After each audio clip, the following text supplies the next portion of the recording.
Good day to you all. On our last Linux lesson, we learned how to create EC2 instance. We used the Red Hat image for our instance, and we also learned how to log in remotely into our instance using SSH. I also promised you to make an AWS series where I will be creating an AWS account. Well, I already did that. If you want to learn how to create an AWS account, go to my channel, Technology for All Academy, and check for AWS series, where you will get the video on how to create and activate an AWS account. And please don't forget to subscribe and hit the notification bell in order to be notified whenever we drop another lesson.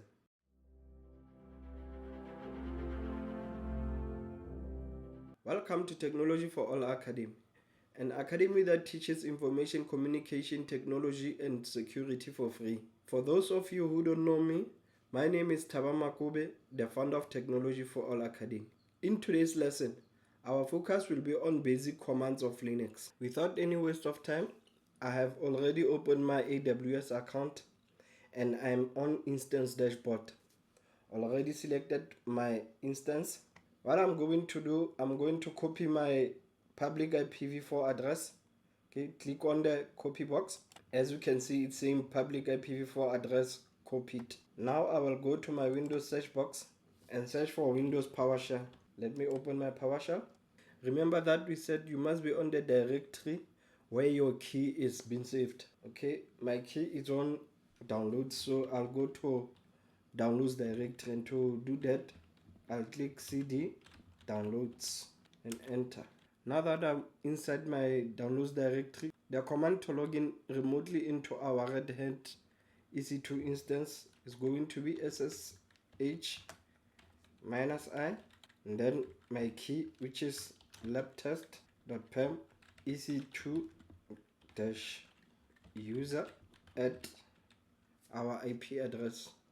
Let me right click in order to paste it and then enter. We are now inside our Red Hat EC2 instance. The first command that I will give is who am I?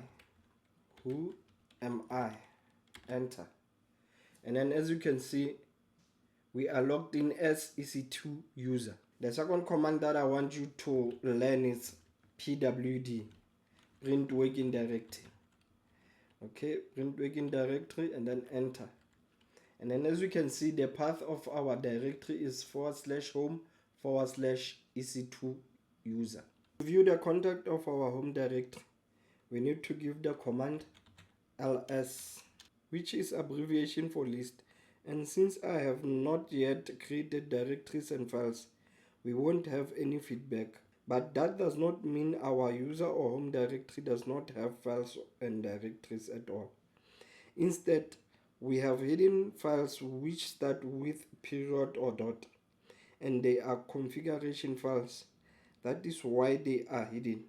Any change or deletion will result in related application not to respond or corrupt system. So make sure not to change anything. And to access these directories and files, we will add the small -a option to our ls command.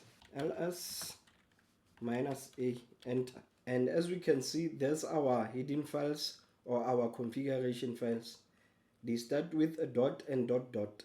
Linux is case sensitive. Small -a and capital -A are different options. Okay, let me show you. If I give ls -A, enter, as you can see, we don't have dot and dot. And dot represent our current directory, while dot represent the upper directory, one level higher. The next command we will learn is change directory, and to apply it, we are going to give the command cd, which is abbreviation for change directory, and then I want us to access .ssh.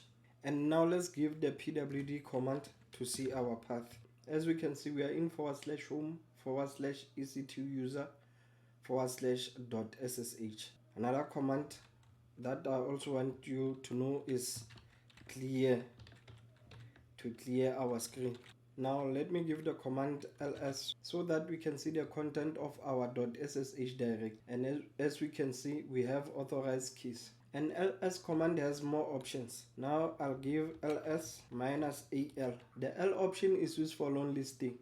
For now, don't worry about the information that you see, as we are going to learn about it on coming lessons. For now, I just want you to see that when we give the -a option, it also starts with dot, which is our current directory, and dot which is directory one level higher than where we are. Since one level higher from our working directory is our home directory, then we can give the command cd space dot in order to go to our home directory. And I'll give the command pwd, and as we can see, we are inside our home directory, which is /home/ec2use. But take note, cd dot it's for one level higher. If you want to go from anywhere we are in our Linux structure to our home directory, you can also give the command cd without anything. It will take you straight to your home directory. For example, let me go to the root. To go to the root, I'll give cd space /. And to see what is inside our root directory, we can also give the command ls. We can see there's our directories or our Linux structure. And to go back to home directory, I'll give the command cd, enter, and we are back in our home directory. To learn more about the commands that we learned, you can use the man command, which will open the manuals for our commands. For example, I can give the command man ls, and it will open the manual for ls command. Okay, let me click enter, and as you can see, there's a manual for ls command, how to use it. On synopsis, you can see that you can use ls with option and file. Hope this lesson was beneficial and informative. And if you learned a lot from this lesson, please don't hesitate to share with someone who will also benefit from it. And please don't forget to click the subscribe button and hit the notification bell in order to be notified whenever we drop another lesson. For now, let me love and leave you. Have a blessed day. Thank you.